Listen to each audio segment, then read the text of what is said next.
Good morning and welcome to Today in LA. My name's Mike Amos, hoping that you're doing well this morning on a Wednesday, already the third day of April, and we're heading that way, yes sir, to Easter Bunny time, and also the Troy University Hall of Fame banquet on the 13th. The 20th, we'll have the T-Day football game from Veterans Memorial Stadium starting at 11 o'clock, and it's going to be a lot of fun. This is a great month of the year, and we're excited about bringing it to you right here on Troy Cable, and of course coming to you live this morning on Facebook. Told somebody the other day, he asked me how many people we went out, our show actually when it goes out to, and of course there's 8 counties in southeast Alabama, central and southeast Alabama, but also 1.5 billion people on Facebook can watch it if they want to. So that's another great thing about it. Hope you're doing well today. A cold morning. Hey, how about 39 degrees out there? That's pretty cold to start the morning, but on the third day of April. I want to mention too, of course, with baseball season in full form, Troy last night went to Alabama and beat them. Beat Alabama at Sewell Thomas Stadium in Tuscaloosa. Troy wins 8-4 thanks to a grand slam home run in the second inning by Reese Stewart, the center fielder, and what a great performance he put out. He had two big hits, including that one grand slammer that put Troy ahead to begin with, and they held on to that lead the entire ball game to win going away, and we're proud of the Trojans as they beat Alabama 8-4. Of course, our show is brought to you by TC2 Drugs on the corner in downtown Troy, just off the square, and of course Charles TC2 has been the pharmacist there for 40 years at least, and my good friends Walt and Kristen Sanders, they own the facility, and what a great drugstore it is. TC2 Drugs on the corner in downtown Troy. Take a look at some of the things going on while you were gone this weekend, or while I was gone this weekend. Of course, we want to mention all the great savings going on today at Piggly Wiggly, and they've got those T-bone steaks on sale for $5.99. I'm going to go by and buy me a few today. I love a T-bone if it's good and thick and got a good, what I call a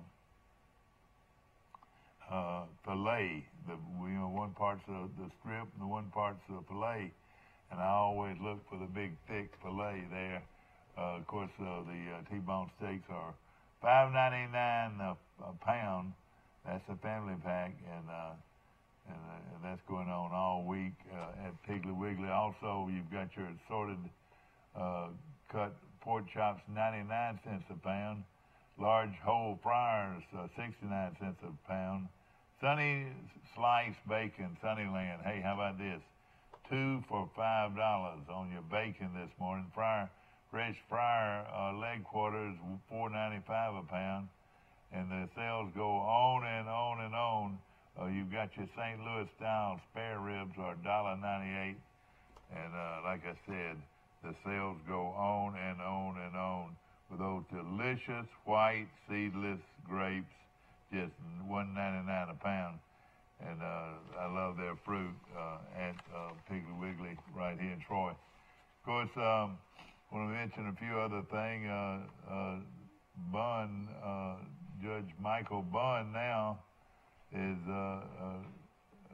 announced Tuesday that he will open a satellite office in Banks beginning today, and the office will be located inside the Banks Town Hall, and it will be open the first Wednesday of every month. The hours of operation are 9 through 3 o'clock, so that's a nice service that is being rendered by our probate judge. Let's go to our phones this morning. Good morning. You're on Today in L.A. With Mike Amos.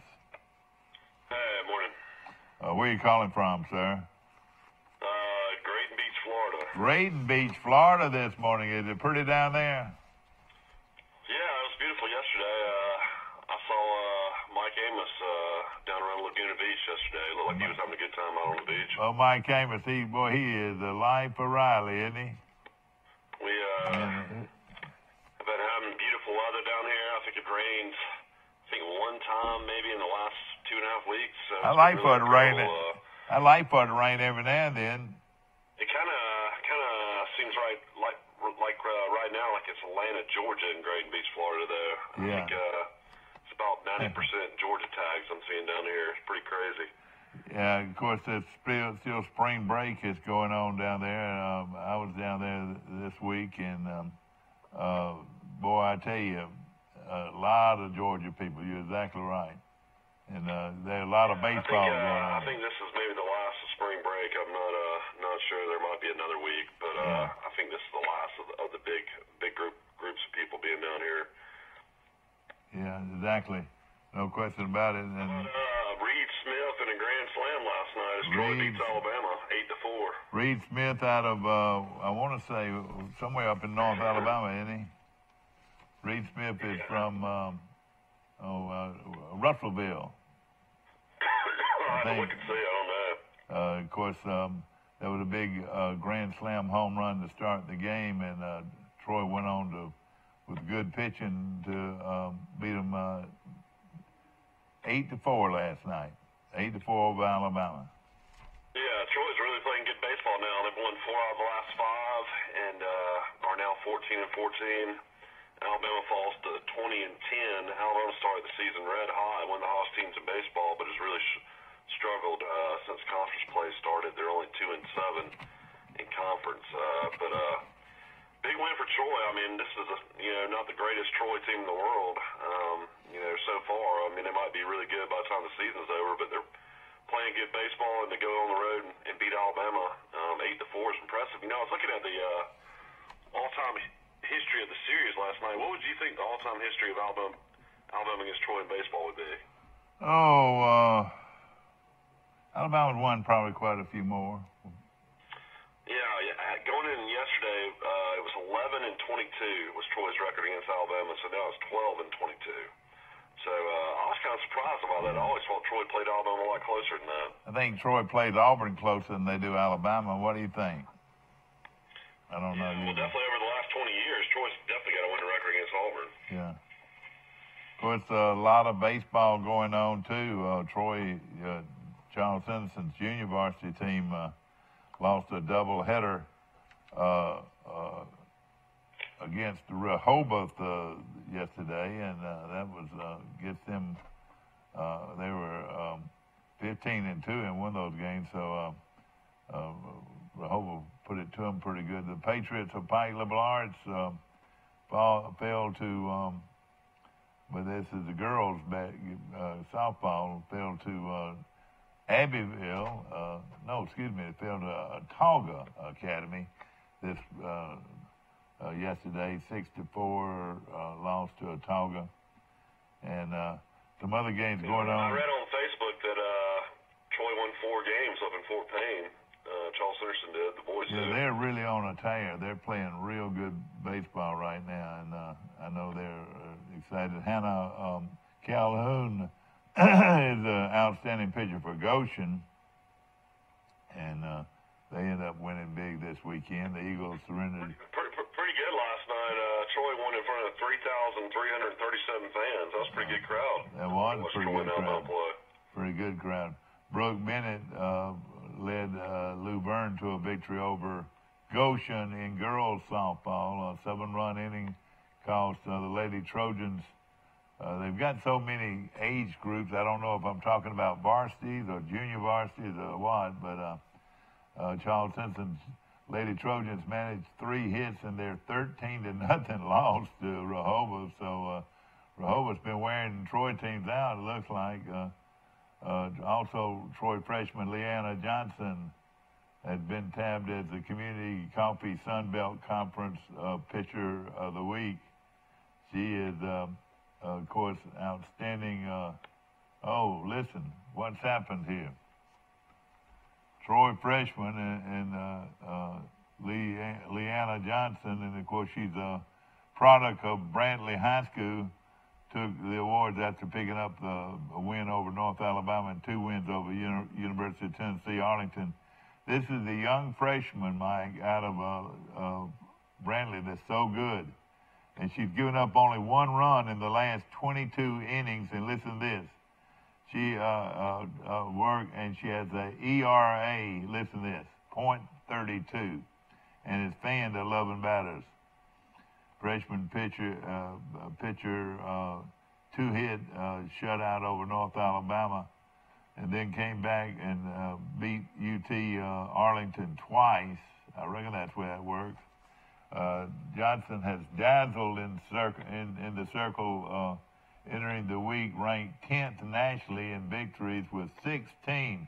This is a pure freshman, Mike, from Brantley that has 16 and 17 victories. And of course, is ranked 10th nationally in victories with 16 and 17th nationally in strikeouts with 142. They got a real good one when they got her from Brantley. Yeah, sounds like it. So, of course, one of the talks of the spring practice at Troy is Luke Whittemore, Mike. He had been making catches all over the field. He hauled in 12 for 200 yards in 2018 coming a year, but boy, he's having a great preseason. Well, I mean, Troy's got, huge depth at the wide receiver position. So, I mean, Troy got, I guess, 3 guys to 4 guys in the new signing class that are, big-time wide receivers. One of them was a Mississippi State transfer, so looks like that won't be an issue in this coming season. And then, of course, you got quarterbacks that should be able to give them the ball in Caleb Barker and Sawyer Smith. Yeah. So definitely interested in the Troy spring game. Sure it'll be a good crowd to come out and see Coach Lindsey and his staff. And well, it's just if you don't want to celebrate Easter. Who's going to win this quarterback race? One of the reasons, if you don't want to celebrate Easter, that's Easter weekend. Did you know that?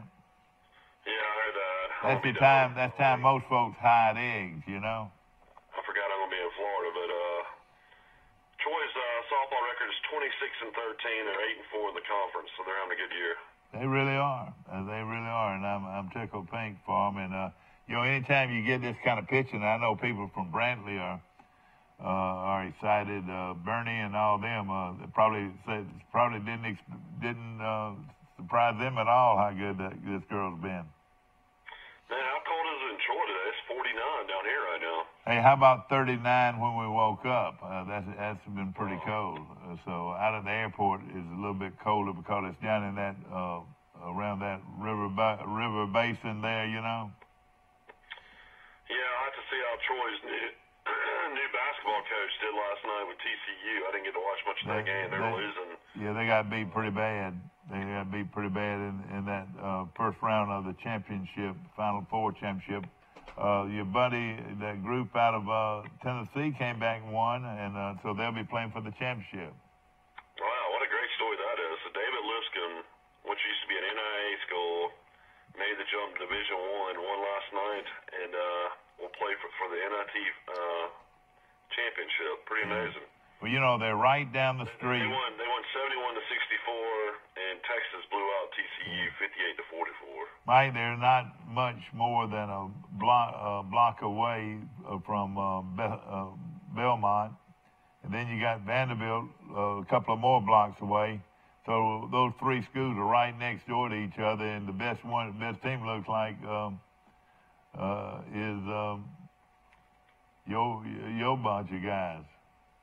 Yeah, I saw where Rick Byrd, the great Belmont coach, he's been there for 33 years, won over 800 games, has decided to retire. So Belmont will be looking for a coach. He just always. What a great career Rick Byrd had at Belmont. You ever notice what a plain-spoken guy he was, and he dressed just would wear a plaid shirt to every game. He'd wear a sweater vest. Yeah, that's right. He never did try to dress up at all, and you're right. He was a great coach at Belmont. It'll be interesting to find out who'll get that job. they're a solid Division I program. Don't you agree? Oh yeah, been in the tournament several times over the last 10 years. So three pretty good basketball programs within 2 or 3 blocks of each other. Yeah, it is really amazing. Of course, Vanderbilt's trying to find a new coach right now as well. You reckon it's going to be? Let's look and see real quick. We got the Final Four coming up on Saturday. You got Texas Tech against Michigan State. Michigan State's going to be a 3-point favorite. That game's going to be at 7:49 p.m. And then at 5:09 p.m., the game that everybody wants to watch is Auburn will play Virginia on Saturday. Virginia's a 5.5-point favorite. And, of course, we've been off the air. So what was your opinion on this amazing Auburn basketball program to make the Final Four, the first program in the state of Alabama history? Alabama had never been in the Final Four. UAB had never been in the Final Four. Auburn had never been in the Final Four. So first college basketball program in history to make the Final Four is Auburn. No question about it. I know Alabama's had some great teams, but never have they made it to the Final farthest Four. Alabama ever made was the Elite Eight. UAB made the Elite Eight under Gene Bartow, and Auburn made the Elite Eight under Sonny Smith. Yeah. Alabama actually, hard to believe, didn't make the Elite Eight under Wimp Sanderson, but made the Elite Eight under Mark Guthrie. Oh, did they? That surprised me. I mean, Wimp Sanderson took 6 teams to the Sweet 16 and never could make it past that, which is, I'm sure, something he thinks about all the time. But Auburn is really fun to watch. Everybody on the court can shoot the three. Everybody on the court, it seems like they enjoy playing with each other. Of course, they lost Chumu Okeke, their best player, got hurt against North Carolina. So, will he be out? I think if he wouldn't have got hurt, I think they would definitely be maybe the favorite to win the national championship, because I think they could beat every single one of these teams that are left. Yeah, I think they can win it all, don't you? Yeah, I mean, especially if Okeke would have been able to play. Is he not going to be able to play? Yeah, he tore his ACL against North Carolina, yeah. but you're talking about a guy in Okeke who had 20 points with about 15 minutes left against North Carolina, but can really shoot the three, can really rebound. He's 6'8", strong rebounder. So, I mean, it's going to hurt Auburn not having him. Of course, Auburn does have tremendous depth, but, Virginia will slow it down. Virginia can really guard. Got a great coach in Tony Bennett. It's going to be definitely contrasting styles. Can Auburn, control the pace, I think, will be the biggest factor in trying to win that game. Auburn started out against Kentucky and did not shoot well, but they came on strong, and they proved really that they can win without being red hot from the 3-point line. Isn't that right? Well, I mean, Bryce Brown, he's a great senior player, and then Jared Harper, he's one of the best guards in the country, who's a junior. Just basically their speed, they just really kind of out-quicked not Kentucky. And, I mean, Harper was making layups, and Brown was making, 15-footers instead of 3-pointers. And I think what really helped Auburn was their rebounding there. They didn't really get out-rebounded that much by a really much larger Kentucky team. And like you always say, man, it is hard to beat somebody 3 straight times during the season. No question Auburn about had that advantage as well. Yeah, no question about it. I mean, you're talking about a Kentucky team that had beat Auburn by 30 points like 3 weeks ago. Oh, man, you're right. That is something. So Auburn has now won 12 in a row. I mean, nobody's hotter than Auburn. And you say it all the time, there is no toilet paper to be found in Auburn, Alabama. They roll those trees like I've never seen them roll. I know it. Oh, boy, I tell you what, that's the leading selling toilet tissue town in the country is Auburn, Alabama. They sell more toilet tissue. In fact, during the off season, there'd be a sale on toilet tissue, and there'd be lines and lines of people up waiting to buy toilet paper, so they get ready for the season. A lot of people consider Auburn now a basketball school, not a football school. I tell you what, it is I don't know if anybody does what they do with the toilet tissue like Auburn does. I know that. Anybody do anything at Troy last night when Troy beat Alabama in baseball? No, I don't believe they did. In fact, I was watching it on the big screen out at the club last night, and I was the only one left. Boy, Tyler Goodwin really pitched well for Troy last night. I need to mention that. He went almost 7 innings. Let me tell you, Troy is getting better. And, you know, even a guy that you think's the worst hitter comes through in the clutch, and that's the young kid from Gardendale, you know, who is an excellent defender. Manning Early. Yeah, oh, man, he is a great defensive player. But, you know, he's not real consistent on hitting the ball until you least expect it, and then he gets a big hit. And Alabama must have had a lot of errors last night because Troy won the game and only had 6 hits. Yeah, exactly. Let me tell you something that Alabama did do that was sort of embarrassing. They struck out 15 Troy batters. Well, it doesn't matter when you win 8-4. I know it, but isn't that something? They struck out 15 batters. So that wasn't very impressive. Yeah. But I want to mention, right? I want to go watch the Auburn Tigers, and I know my sister's dying to go watch them, but she's got a birthday party. Sorry, but if anybody wants to go, they'll be hosting a watch party at Auburn Arena, which is admission is free and open to the public. So if anybody wants to go up there Saturday and somewhat be a part of it, be on campus and watch it maybe with 9,000. And I bet you could. Be fun for people. And it'd be a lot of people tailgating before the game, wouldn't you think? Possibly, yeah. You know, Auburn fans love to tailgate. Yeah, exactly right, and it'd be a lot of fun. So, but let me just say this: there's some exciting times right now at Troy. Their baseball team, Mike and I were looking at them around the horn. They're pretty solid now. I think they found their chemistry. I think they have sometimes are concerned about what they're going to do about third base. You know, whether to play Chase at third base or play him, you know, at his regular position at catcher. But it does make them have a different lineup when he plays third base. Yeah. So and then they're also playing Rigsby. They're playing him at third base some instead of second base. So they're changing their lineup at different games, and it's worked for them. You know, it really has. Well, I mean, it's like we say all the time. I mean, Coach Smart's going to figure it out. You know, I'm not worried about Troy's baseball program.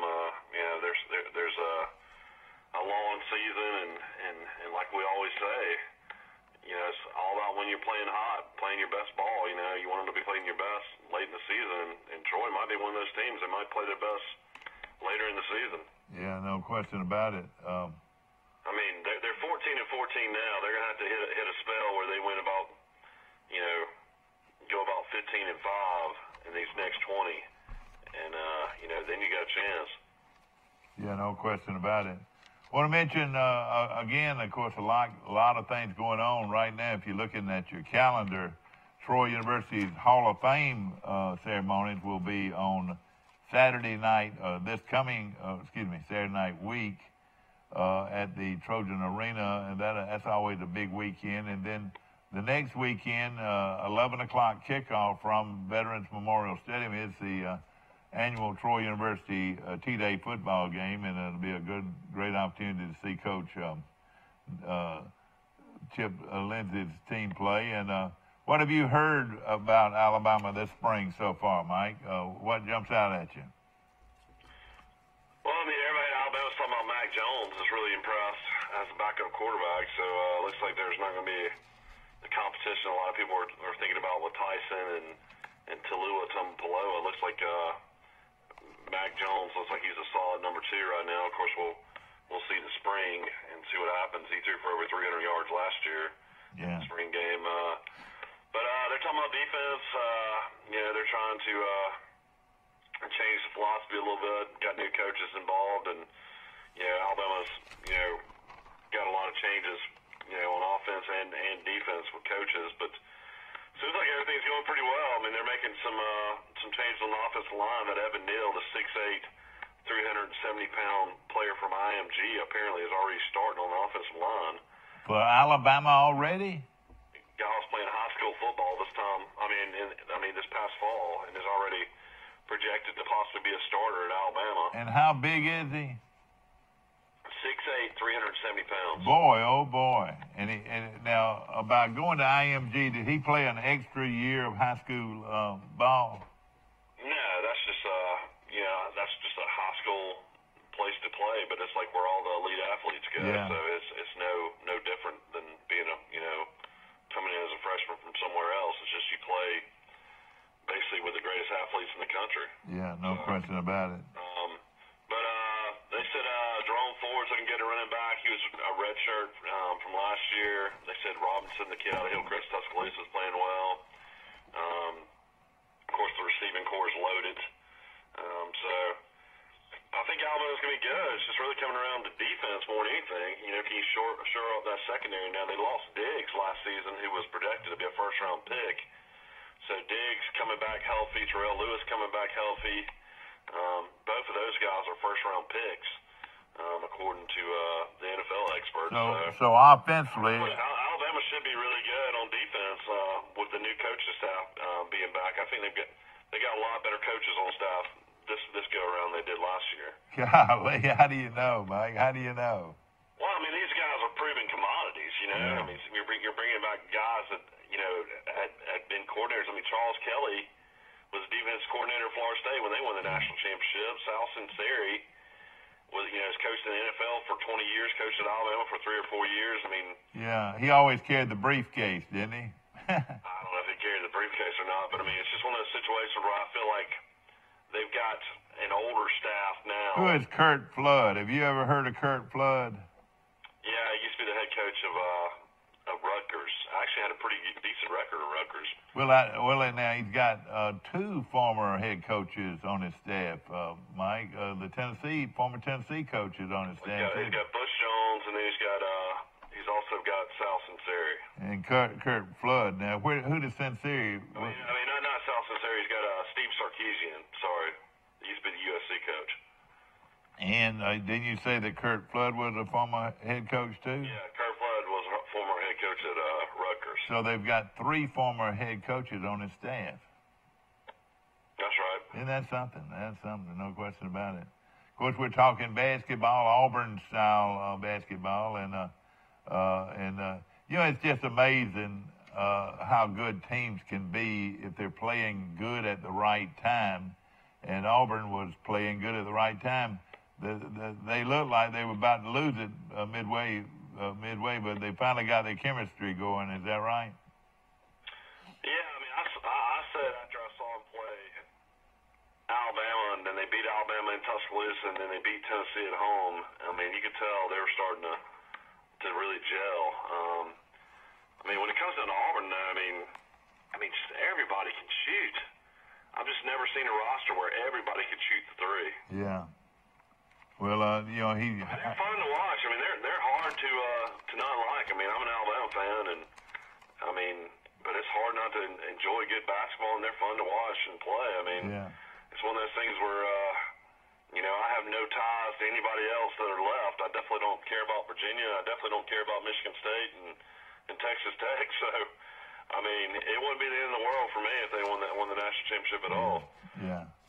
No, it wouldn't either. Would you root for them? Are you rooting for them? I mean, kind of. I mean, I really am. I mean, I have to admit, I mean, my sister, my twin, I mean, she can't even watch games because she's nervous. I mean, it's the craziest thing I've ever heard in my life. I might literally call her in the middle of the basketball game, and she's telling me she's trying to clean the house. And I said, well, you might want to watch it. It just went to overtime. And then she's just like, hangs up the phone mad at me. I get nervous during games, but man, I can definitely still watch them. I know, and if you can't watch them and enjoy them, why? You're right. I agree with you.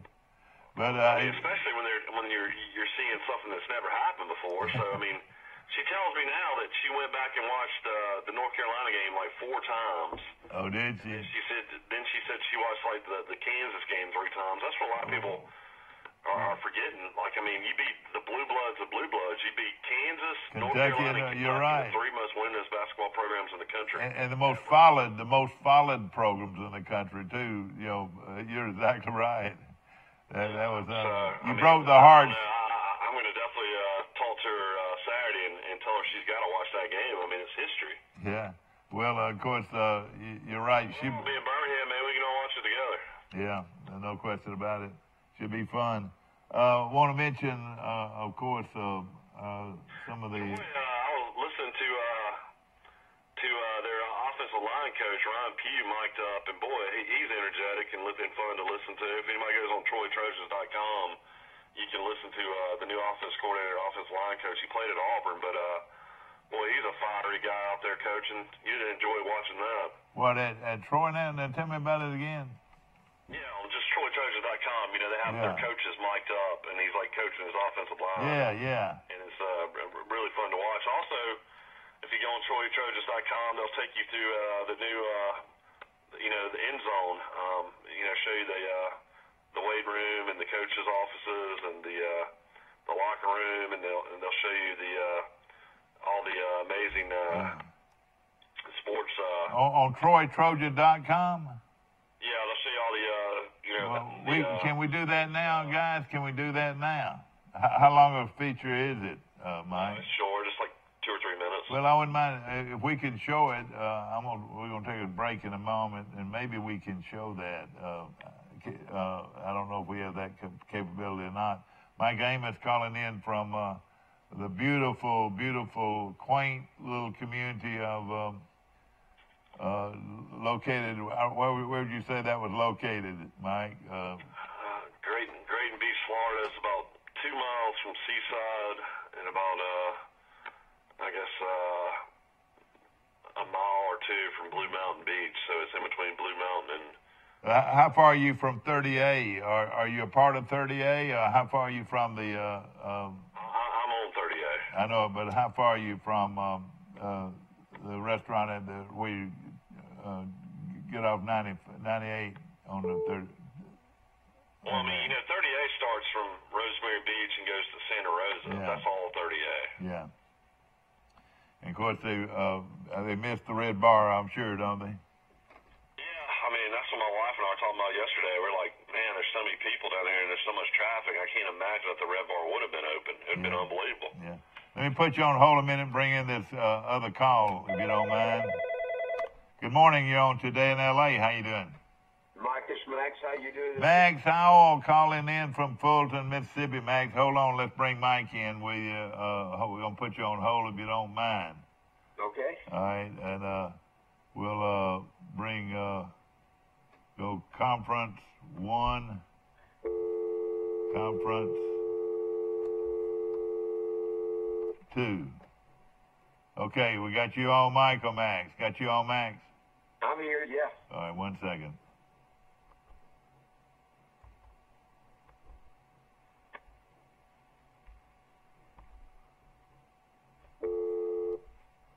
Okay, Max Howell is on with us. Mike, are you on? Hello, Max, you're on? I'm here, yeah. All right, here we go. We got you. Max Howell's on the phone with us from Fulton, Mississippi. How's everything been with you, Max? Life's been good. A little chilly up here in the morning, but beautiful sunny day today. Of course, the storms start rolling in again tomorrow and raining for the next week. Oh, no. I hate that. Yeah, things are going quite well. I hate that. I want you to go right here a second.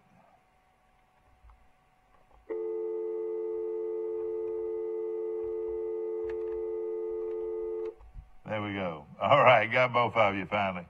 Mike Amos calling in from the beautiful shores of Grayton Beach, and Max Howell calling in from Fulton, Mississippi. Which one of those places would you rather be at this morning, Max? Well, if they had to burn the red bar down, I'd take Grayton. You're right. There's nothing to laugh about, but you're exactly right. it is.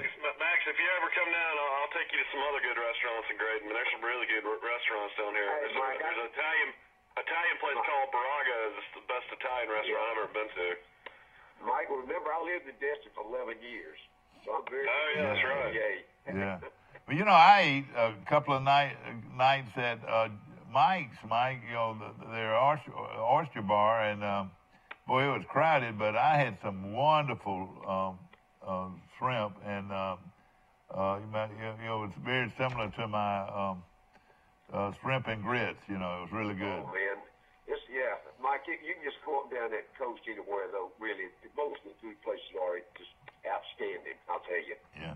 Well, everywhere I go, I tell them about my good friend Max Howell from downtown Fulton, Mississippi, this morning. And of course, tell us, you know, a lot of people, I know you're not far from Tupelo, is that right? Yeah, about 15 minutes from downtown. And everybody lines up to see Elvis's birthplace, is that right? Oh, I don't know how many thousands go through there, but see, that's part of the Memphis tour now. Yeah, they bring buses down from Graceland down to, you know, his birthplace, and of course the Tupelo Hardware where he bought his first guitar, and they make a big deal out of it. They really do. Yeah. You know, I've never been to Graceland. Is that something I should try to do? I heard it's in a great neighborhood. Yeah, well, you know, it's I've been 2 or 3 times, and you know, once you get in it, it's not for that day when he lived there. That was a high-end, you know, neighborhood and a high-end place to live. Today, that house, you know, it's just another 2-story house with columns in front. Yeah. But you know, it's who was there, and of course all the surrounding area there. You know, they end up bringing his body back and reburied him right there on the premise. So that draws a tremendous crowd year in and year out.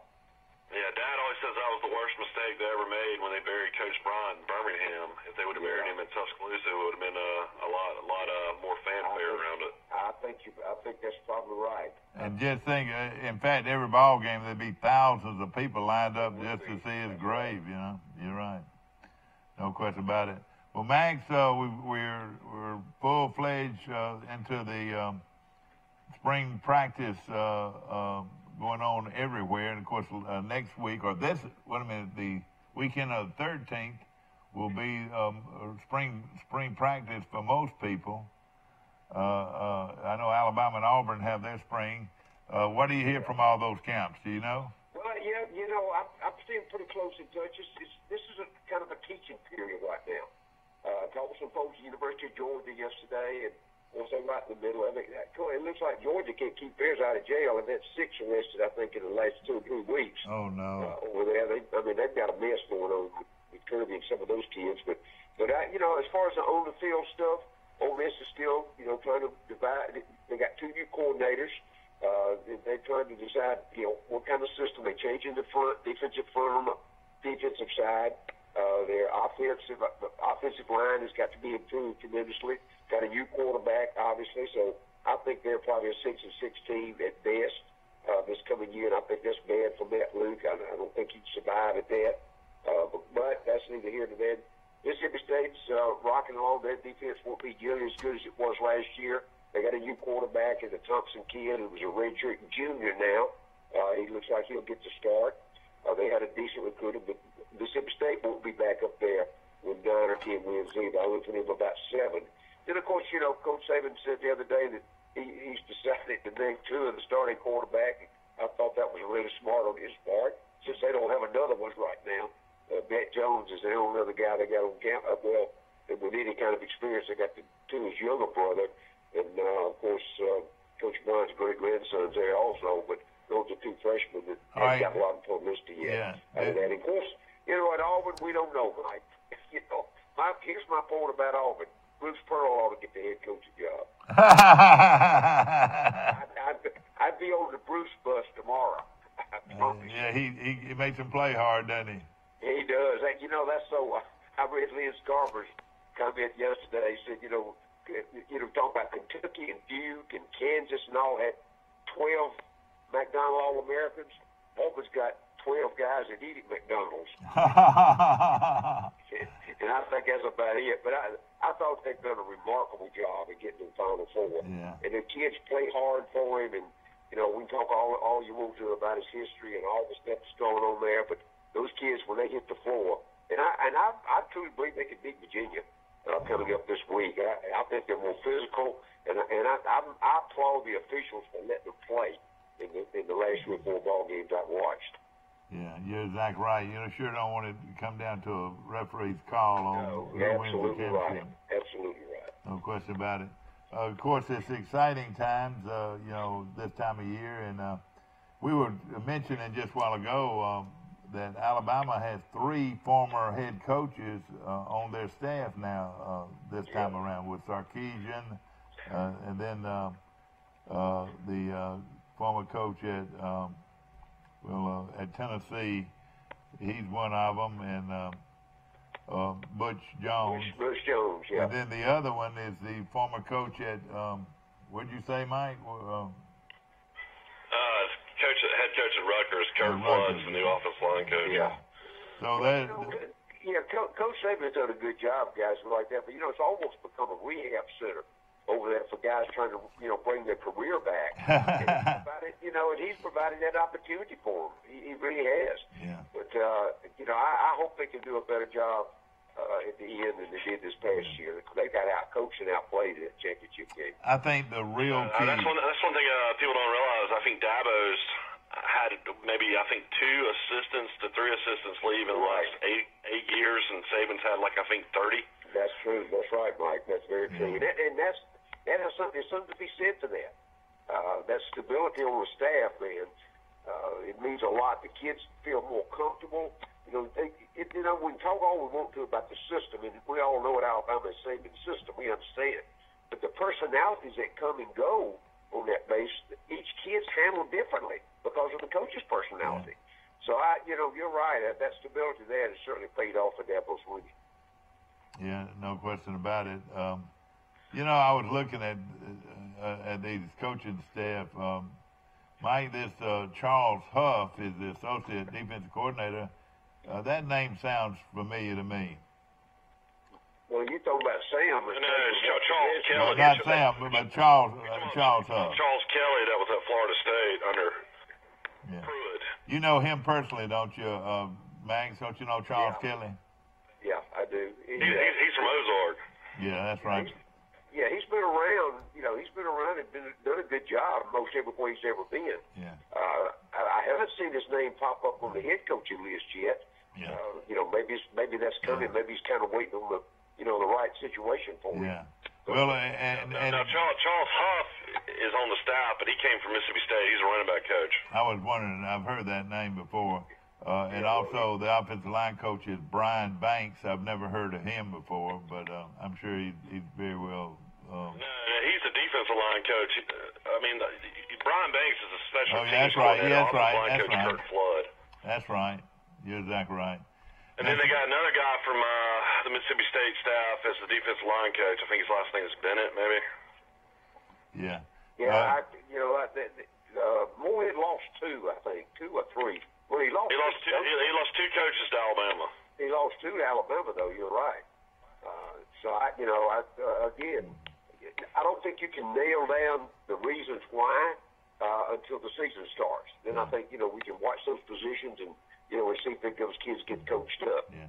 And Alabama's got a great tradition of bringing in guys that can coach the kids up. I think what helped the recruiting this past year, they brought in guys that could recruit, but they got it. They had 2 or 3 guys on that out of that group that couldn't coach them very well on the field. And I think that's what happened to them at the end. No question about it.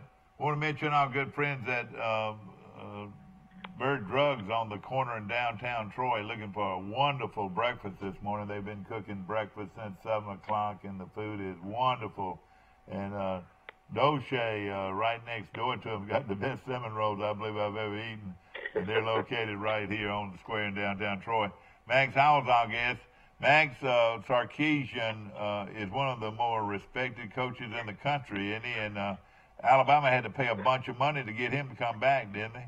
Well, yeah, he was at Southern Cal. Well, he was at Washington, then to Southern Cal, had some problems out there. Then he comes in for a short period of time at Alabama, then goes to the Falcons.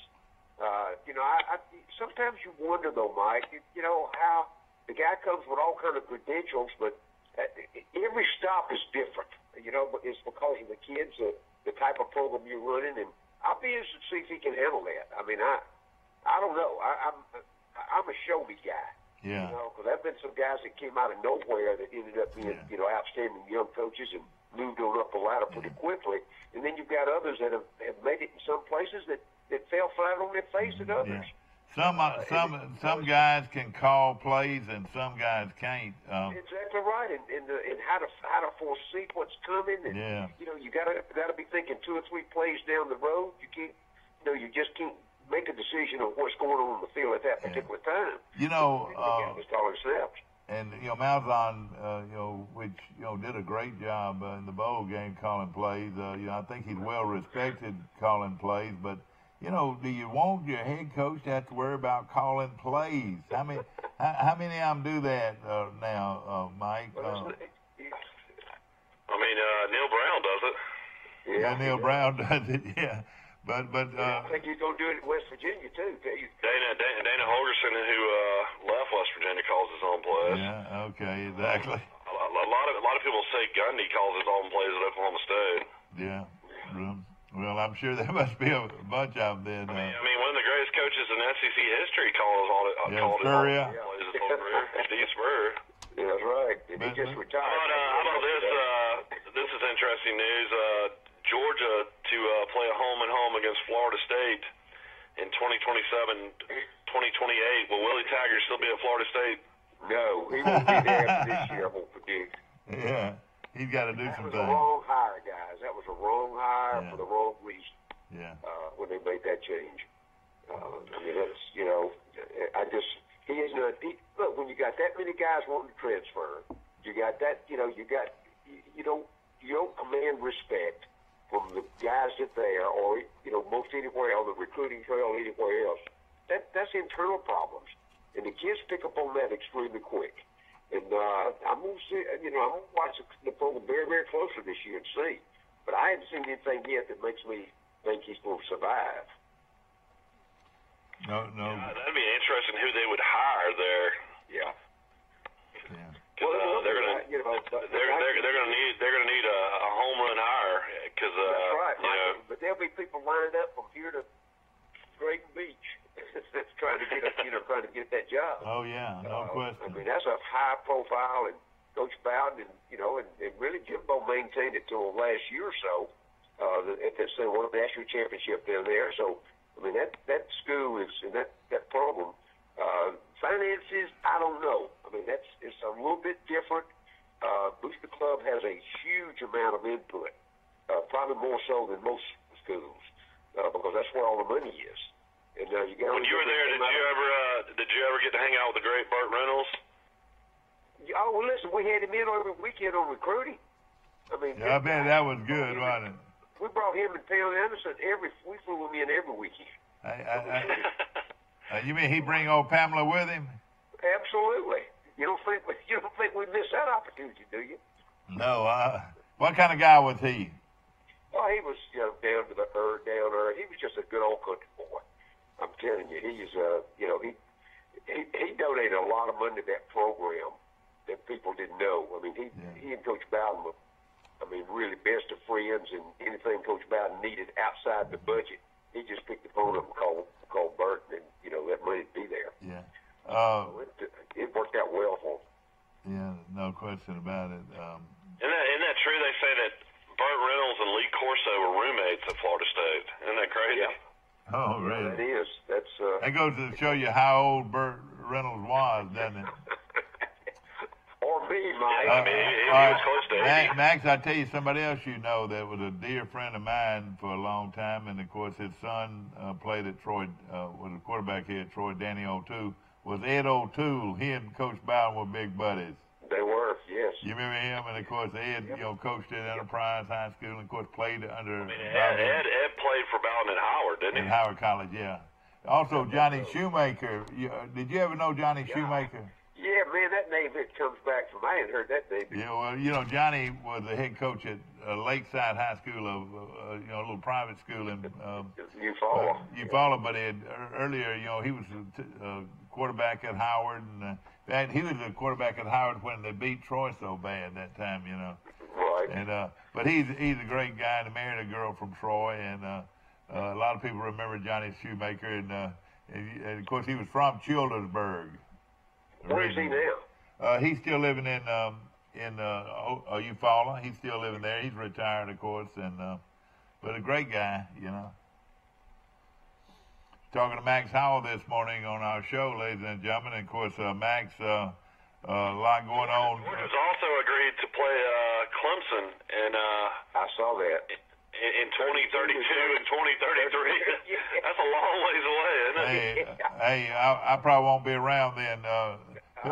You talking about Troy playing Clemson? No, Georgia. Georgia playing Clemson, okay. And I tell you what, I believe... Neither was Dabo and neither will Kirby Smart, by the way. Yeah. You know, Max, we could be looking at... They're both pretty young. All right, Max, I'm going to ask you this. I guess Dabo possibly could be in Tuscaloosa then. Yeah. Well, let me ask you this question, Max.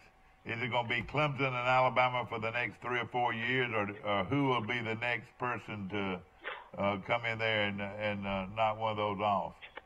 See, that's a great question, Mike. I think everybody's going to watch see Alabama, see if they can rebound from this past year.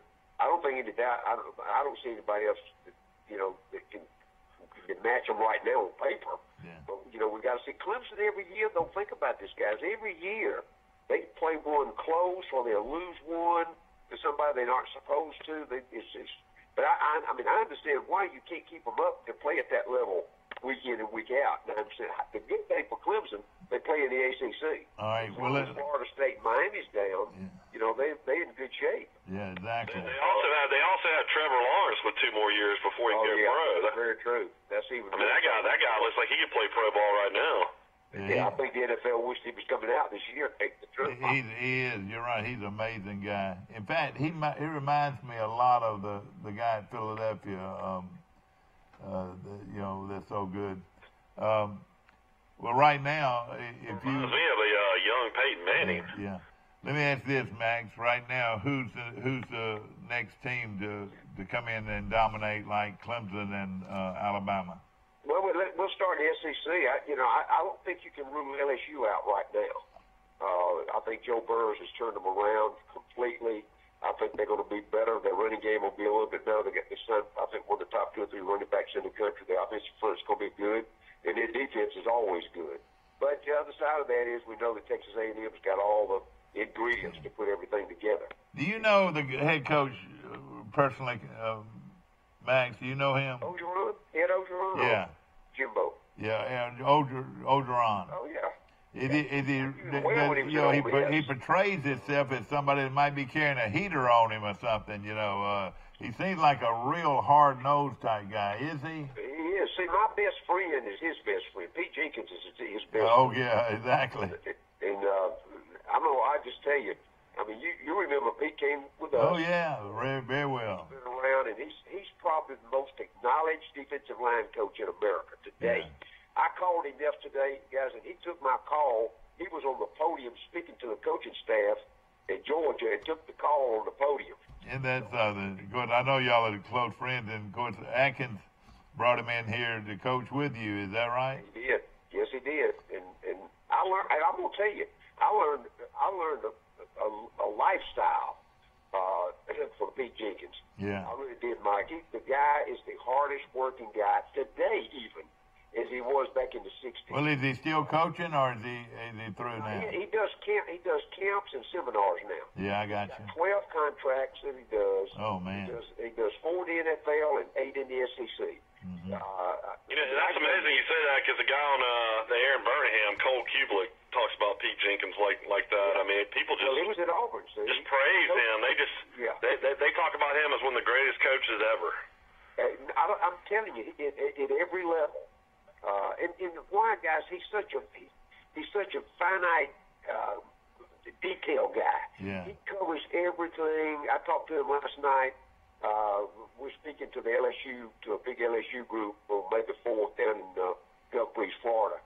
And he and I were trying to compare notes on kind of which way we're going to go with the thing. But he is the absolute a guy. He can maintain your attention by just talking about where the offensive line places the lineman places their hand when his guy lines up in front of him. Just little bitty things that really takes you to the next level if you got any talent at all.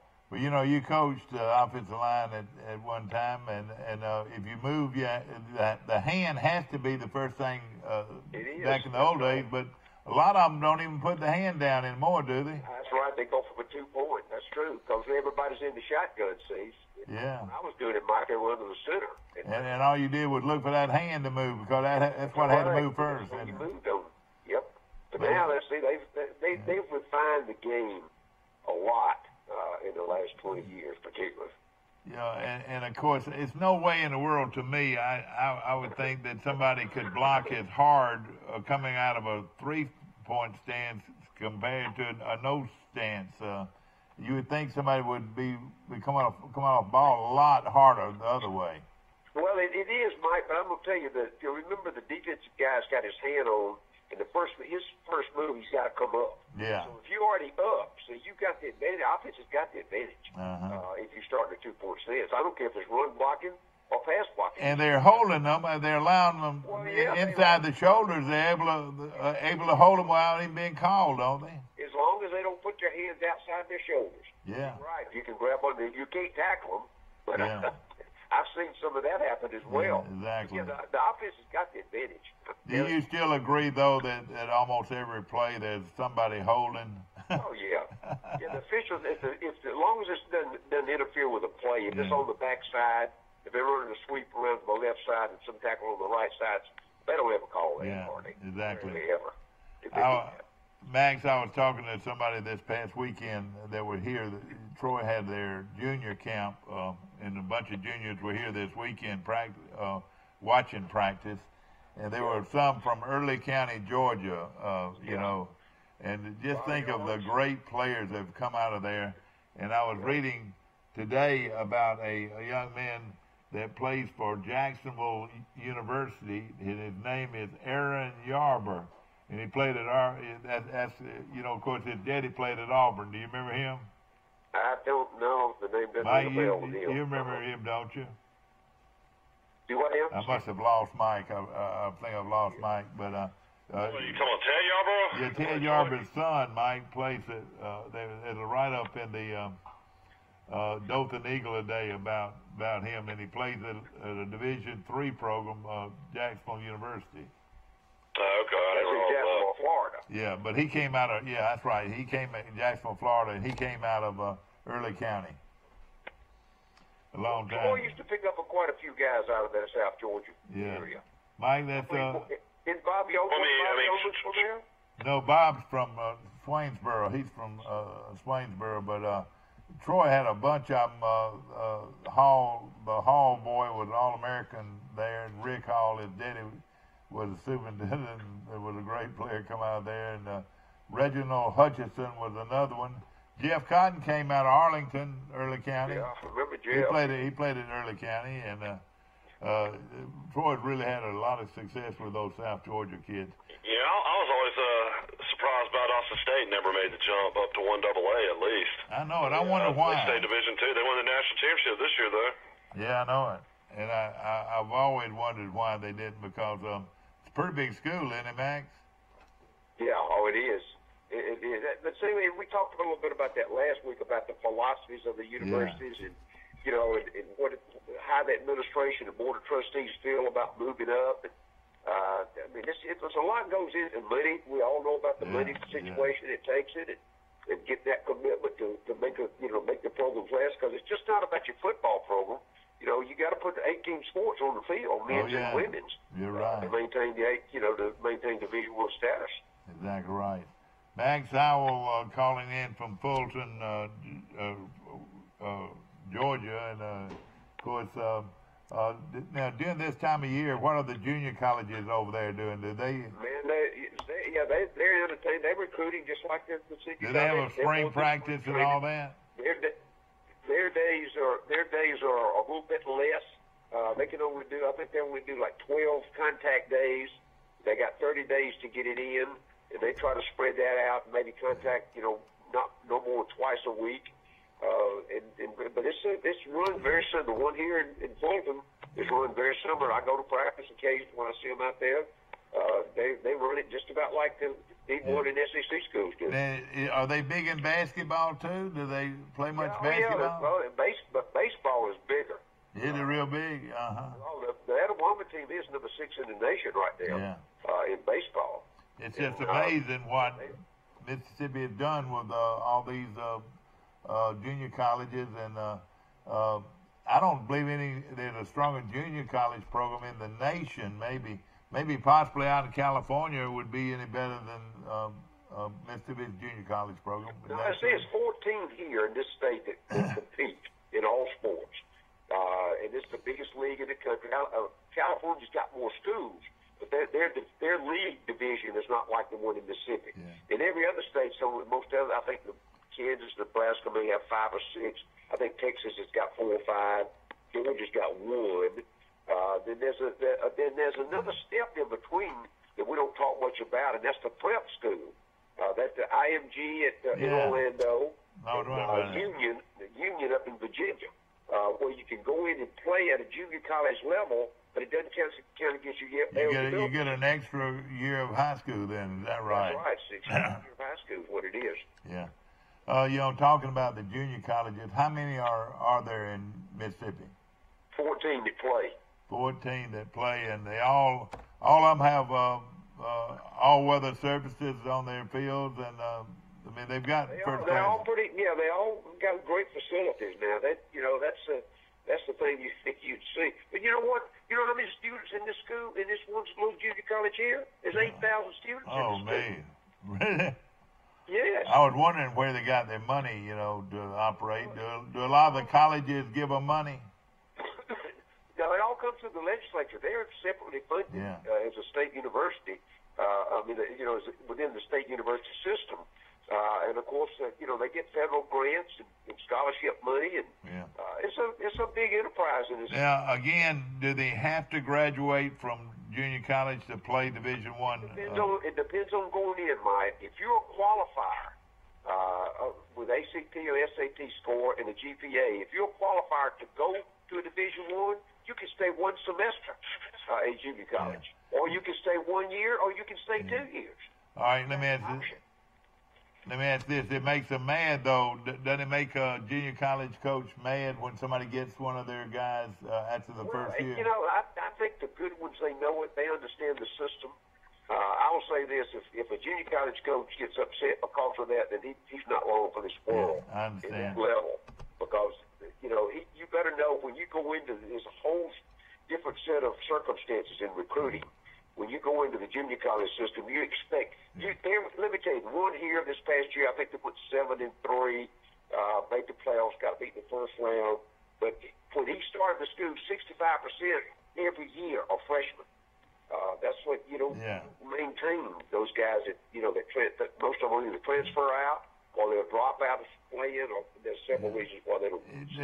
Is it still happen that certain schools like Alabama sends a player over there, or does that happen much? Mike, they can't pay for them. They recommend them to the coaches. Relationship with those guys. Because see, once you enroll in a junior college, your eligibility opens back up again. You're no longer obligated to anybody. Yeah.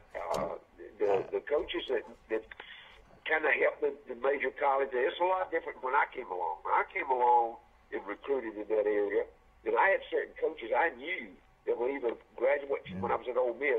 They were graduates from Ole Miss. They loved the program, and I knew I was going to get the kid back. Then there were some that were graduates from Mississippi State, or Alabama, or Auburn, or Georgia, that I knew that we didn't have a chance to get the kid. So I'd stay out of there. I just went to the ones and worked the ones that I knew we had a chance to get. The kid from... That's pretty much how Kansas State won all those years under Snyder. They got all the kids out of the Kansas junior colleges. Absolutely right. You're absolutely right. And most of those guys that on that circumstance were there just because of academics. They already had plenty of talent. And I'm going to tell you, the Kansas program was so isolated out there that not a lot of folks, actually went in and tried to recruit. The coaches on the Kansas State staff, particularly, they were very familiar with the high school programs in that state. They knew where the players were. They would try to funnel them into the junior college to get them academically eligible, and then bring them right back to Kansas State. Cornelius Griffin. I mean, there's no doubt in my Chip Lindsey got the call to be the head coach of Troy, he left so much, I mean, less talent at Kansas. There's so much more talent at Troy right now than Kansas. Oh, it's yeah. unbelievable. Yeah, I don't think there's any doubt. I mean, if you don't play basketball at Kansas, you kind of lost. The football program has done a whole lot. I'll be interested to see what Les Miles will be able to do. In my mind, Les took the job because of the paycheck. Of course, the University of Kansas is a great school. I mean, it's a big, strong school, you know. I mean, but their football program's won like 10 games in the last 7 years. The greatest running back, they say the greatest running back of all time came out of Kansas. Gale Sayers. Yeah. He was pretty good. Well, let me, back to talking about those guys, junior college guys. Cornelius Griffin, the great player out of Pike County High School here in Brundage. You remember him, don't you, Max? I remember him, yeah. All right, he signed with Auburn out of high school, but then had to go to junior college, and then comes out of junior college and goes to Alabama, makes All-American, and the rest is history, Yeah, that's what happens. Once you go, then your recruiting opens back up again. Yeah. There's no longer an opportunity for you to protect those kids like it used to be. Yeah. And of course, everybody knows where everybody is now, Mike. The recruiting thing is altogether different than it was. With social media like it is, everybody in the country knows where the top players are, and every player knows what the roster is on the teams that happen to be recruiting. Yeah. That goes both ways. That's right. Well, we were at the meeting in Montgomery that time, Dad, and Nick Saban was there, and we were talking to Steve Campbell, the new South Alabama coach, and he turned to Saban when we were having the conversation, and he said, I want you to know, Coach Saban, I'm the one that sent you Terrence Cody from Gulf Coast Community College down in Mississippi, and Coach Saban had a big grin on his face and said he was a great one. Yeah. Yep. So, I mean, it's all about these relationships. Well, he won the Tennessee ball game for him. Well, and Mike, now I want you to know the rest of the story. Max Howell was the guru of recruiting those junior college guys, and when you were at Ole Miss, isn't that right, Max? I brought 14 in 2 years, Mike, and I think 11 of them went to the NFL. Yeah, I mean, Ole Miss used to live off junior college players, didn't they? Yeah, Billy Brewer, for some reason, had never, he was still following the old Johnny Ball path to try to maintain the in-state kids mostly, the high school level, but the numbers had fallen off, and the wins had fallen off. Yeah. But and a couple of those kids, we knew would never graduate. We knew they were headed to the NFL. Yeah. But the ones that we recruited out of there were only there because of academics. Yeah. If you look at a great program, and we take this for granted a lot, one of the great programs back in the 60s and 70s was Tennessee. And what happened to Tennessee, Max? Well, I mean, you go back to, you talk about Johnny Majors, and then you talk, there was a line of coaches in there that they had some internal problems, and then they had financial problems as we got closer, to the 90s. You're talking about the University of Tennessee had financial problems? Big time financial problems. You would have thought they would have been rich. They were losing money up to about 3 years ago in the athletic department. And but of course, you gotta think they're gonna be coming back one day. You would think. Well, I think they hired. They had a top 10 recruiting class. And I think they hired the right guy. I think Jeremy Pruitt's going to get the job done. And and I'll be honest with you, I've never been a Phil Fulmer fan. I think he let the program go. But I will say this: I think had he not stepped in to take the athletic job, athletic director's job, to hire Pruitt, I don't think they'd have a chance to come back as quick as they could. Hey, he's a tough son of a gun, and I tell you, he knew how to beat Alabama, didn't he? Yeah. He really did. He was a great coach. He did a good job in his career, and but he was kind of surrounded by controversy as well all the way. I mean, you remember how he got the job with Johnny Majors was out with a heart attack. I remember that. He was politicking with the board of trustees to get that job. He also helped Alabama get put on probation. That's another reason why he beat them so much. Yeah, you're right. He turned that on. You're right. No question about it. He got involved in all that Memphis stuff. Yeah, absolutely. Boy, one time him and Logan Young didn't get along very well. Well, I know, but see, Tennessee had another guy. They had the Logan Young. Logan Young was Alabama guy. They had a guy named Bud Adams. Yeah. Yeah, that's right. Just as involved with recruiting.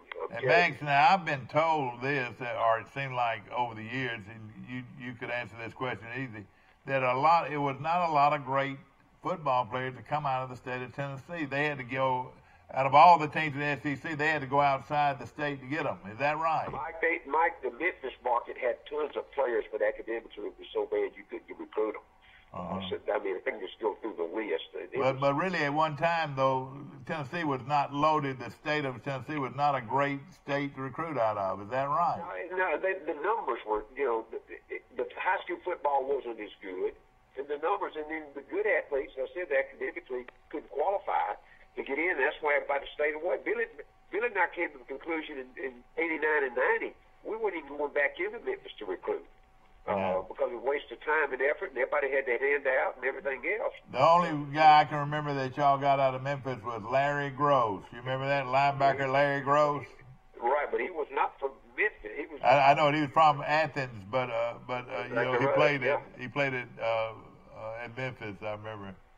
Yes, he did. Yeah, Max. Of course, you're known for all your talents as far as analyzing football teams, and of course, coming up is a big weekend. How can you be at one place or two places at one time? Where are you gonna be this weekend?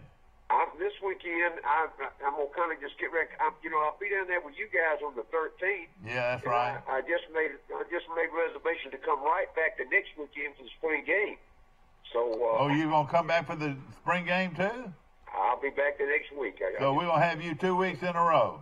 Yeah, we go. I'm That's gonna great. be hanging around, Mike. That's great. We look forward to it. Max, of course, I know you've done some cooking lately. What do you have this weekend? Well, this past weekend I did an old state thing. I can't get away from that. We do all kind of pork chops, and I do a lot of wild game stuff. But when it really comes down to the group that wants to eat big, steaks, and we did ribeyes this past weekend. The key is not making meat dry. Is that right? Especially pork chop. How do you keep a pork chop, a thick pork chop, from being dry? I'll tell you what I do. I just use one simple base, and that's Italian dressing because it's got oil and the herbs already in it. Now, I add a little black pepper and a little garlic powder to it. But I baste it every time I turn it, Mike. Yeah. I don't cook them. I cook them pretty high heat to sear them. And I turn it down a little bit. I turn them 3 or 4 times, and I'll even cut into them to be sure that marinade gets into the meat. How long do you keep your steaks on the grill? Steaks. It depends on how big it is, how thick it is. Yeah. A standard ribeye, 3/4 inch. Probably no more than 15-20 minutes. Yeah. And that's that's quite a bit. Yeah, that's quite a bit. You're exactly right. But do you like your meat medium rare or? I like anywhere from medium rare to medium. I don't. I got you. A hard cooked steak. Okay. I like it more than pink in the middle. Let's put it that way. And of course, ladies and gentlemen, he is famous for his desserts. And of course, if you would like, have you gone and got another shipment of your cookbooks? No, I've held Mike. I already had the order placed. But I decided once I got the quote of what they wanted to put them, I'm going to put all that effort into my last one. I'm doing a table copy of a cocktail table party, a book, size book. It'll be a big one. It'll have 1,000 recipes in it. And I've got most of them already done. I'm sorting them as I go. I just added 2 more, by the way, this morning. So I'm going to probably come out with that sometime in 2020. Well, I tell you what, it's a well-known cookbook, and of course we've got him on our show right here. If you want to call in and ask him about. So where can I find that if I want to order one for my wife? Is it online anywhere? No, we're out right now, Mike. Everybody, I had them all out. I sold over 1,000 of those books, so I didn't reorder. I probably should have. Mike and I talked about that 2 or 3 times over the last year or so. But they were wanting to charge me as much to reprint as they did on the original copy. Yeah. So I just held off on that. I'm gonna put all that. This next one's gonna be something to behold. Yeah. You ought to do a book, Max, the life of sports radio in the South. All your different experiences, that'd be pretty amazing to read. Mike, I'm putting together that right now. By the way, I'm gonna try to come. I'm doing that, the cookbook, and one other one, and try to mix the radio with the sports, and try to talk about the places I stopped along the way and all the opportunities I had with meeting great players and coaching them, and start off with the championship team in Troy in '68 and go all the way through the time that we had Dion and then, of course, him at high school and all that stuff. Yeah. Oh, yeah, no question about it. Max Howell's been our guest this morning. Max, we appreciate it, and we do look forward to you coming in here next weekend, not this weekend, but the next weekend, and right. for the Hall of Fame. Now, where are they practicing on Saturday? Are they around 10 o'clock? They'll have a scrimmage probably around 10. I'm gonna get there for practice that Saturday morning. All right, good deal. Of course, the next week I'm gonna come in on Friday because I got the Letterman's thing on Friday night, and then I'll still for the game on Saturday. Okay, I got you. So you'll be here two nights on. Over next 3 weeks. Yeah, I got you. I'll be getting in touch with you. We're gonna do on break right now. We'll talk to you off there. We'll be right back after this. Hey folks, are you tired of spending hard-earned money on a gas grill only to have it burn up in less than 2 years? Not to mention burning your food.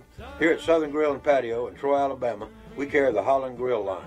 They've been around since 1988, and there are people right here in Troy that have had theirs for over 20 years. These grills are guaranteed not to flare up. You can grill, steam, or smoke on your new Holland Grill today. Come see us at Southern Grill and Patio in Troy, Alabama, inside Town and Country Flooring Center. If you've had an accident or just want a new look for your vehicle, come see us at Troy Paint and Body, where we do it right the first time. Our staff has more than 100 years combined experience and can handle repairs and paint work on any make or model. We also offer a lifetime guarantee as long as you own your vehicle. Our 24-hour towing service means we're here when you need us. Troy Paint and Body, where we may meet by accident, but you'll be glad we did. So come see us at Troy Paint and Body, located on South Brundage Street in Troy beside the post office. When you are handed the key to a new Bill Jackson Chevrolet Buick or GMC, rev up your imagination. Think of all the places you can go in some of the most stylish, best quality cars available on the market today. Feel confident driving vehicles with superb dependability and safety ratings. And smile, you saved a ton of money because you bought at Bill Jackson. Let the only thing holding you back be the end of the road. A Bill Jackson Chevrolet Buick GMC vehicle will not only change your life, it saves you money like nowhere else. Troy Cable Security makes it easy to stay aware and stay in control of your home wherever you are. User-friendly interface allows easy navigation for lights, locks thermostat, video, and garage doors. Never worry about leaving your garage door open or the front door unlocked. Your mobile app can send alerts to your phone for alarm and no alarm events. Know when your children arrive home from school with video response. Make sure your home is powered by Troy Cable Security for ultimate access, awareness, and protection. We're going back live. All right, we'll see you. Back to our show, ladies and gentlemen, and of course Mike Amos is still with us. Are you still with us? Max is gone. Are you still? Yeah. Max, you're gonna get a kick out of this. Former Alabama men's basketball coach Avery Johnson and the university settled on a $5.5 million buyout to mutually part ways, according to the separation agreement. It just says Johnson is set to receive a single lump payment of $5.5 million within 10 calendar days of the execution of the agreement. Can you believe that? No, I tell you, somebody can't believe it. That's Will. I mean, and what we're talking about, a check for $5.5 million. He don't have to wait on anything. That's unbelievable. And now the new head coach. You're calling a guy that made millions in the NBA. He played 16 years in the NBA, and then he was the head coach of the Dallas Mavericks and at the Brooklyn Nets. So this guy's a multimillionaire anyway. Yeah, it said Oaks, the new coach that comes here from Buffalo, is a 5-year contract with an annual salary of $2.462 million, according to the deal. So the university will also pay a buyout for him. His buyout at Buffalo was $750,000. How about Calipari, Kentucky, lifetime contract, making $9 contract. I saw that yesterday. $9.2 million a year as a basketball coach. Yep. So he makes more. He makes more than any coach. He makes more than Coach K. Oh yeah. Oh yeah. He's look. He pushed that system of one and done to get the high school kids out and get them 1 year, get them the NBA. But you know what, guys? When it comes to tournament play, he hadn't done that well. You're exactly right, Max. You're exactly right. He's still, I don't care how good they are, it's still maturity. You got to think of that. And he put Memphis on probation and UMass on probation. He has some baggage, let's say that. Oh, God. It's just amazing. You know what? I think it's going to end up hurting the sports scene if this don't stop. So it's got to stop somewhere, Max. Well, it is, and we've seen all the shoe companies being involved now. And I'll be honest with you guys, in basketball, that starts down with that AAU bunch. That's where a lot of that graft and corruption starts. With those coaches and all maintaining control over those kids, and we recognized that, Mike, 25 years ago. How in hoping that the football would never get to that point, where if the basketball coaches were complaining like crazy. At D1 level, they were having to pay those AAU coaches just to get an interview with the kids. Those coaches had more control than the high school coach or their parents over where they wanted to go. No question about it. Of course, it's like you said, Johnson was already a wealthy man, and he just adds to the and everybody said he was a great guy. They say he's a real nice guy and everything, but. He just didn't win, and that's what it's all about. And it's funny because you don't hear many people say Nick Saban's a great guy. No, you sure don't. You sure don't. Look at the number of wins he's got. Yeah. So is there a correlation there somewhere? Yeah. And you know what? I wonder what kind of privacy the guy gets. I don't think Saban has any privacy. What do you think? Well, he doesn't have any interest in football. I don't know if he has any friends. I'm telling you, he's got a place in Florida and he's got a place in Georgia where Deliverance was shot. Now somebody told me, and this came from good. Him and Dabo Sweeney have a house in Florida. They say about 2 miles apart. Oh, really? In Florida? Now they have a place in North Georgia too. Lake Burton, which stays doesn't have any water half the year, I think, something like that.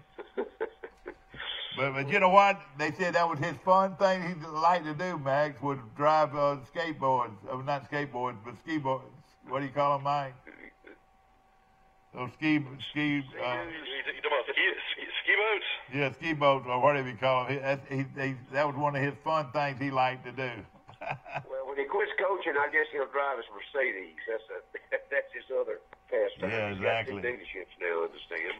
Yeah. So look, he made that choice in his life, and it worked for him.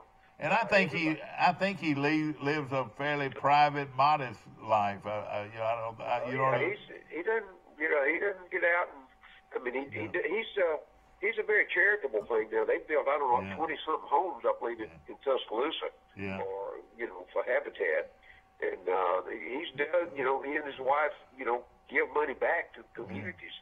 But you don't ever read too much about that. Yeah. And exactly right. And of course, he's a legend already. And no question about it.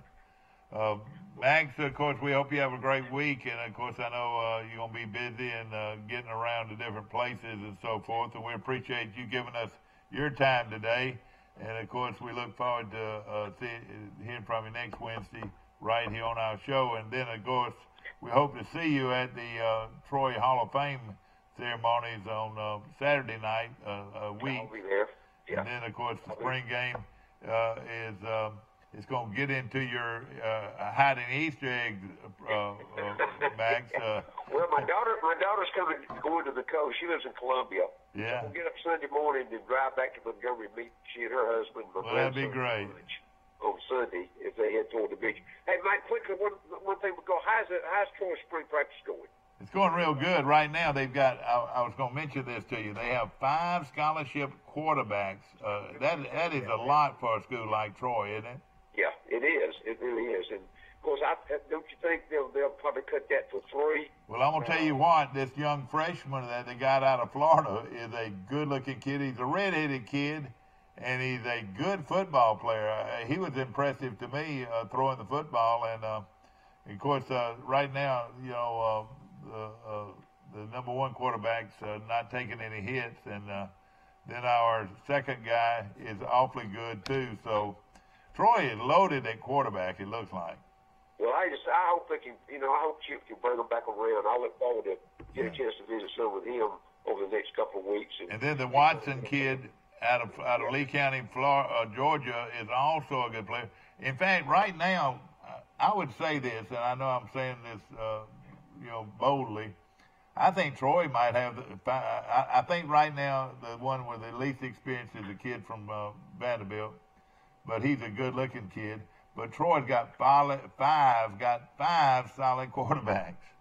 Well, I say I'll be interested to see how many he keeps at quarterback. I think he'll probably recommend maybe those number 4 and 5, maybe change positions or something like that. One last question, Mike. Where does Silvers go now that the AAF shut down? He was a quarterback at Memphis. Oh, is it over with already? It's over. They shut it down yesterday. They shut it down so they didn't even finish the season?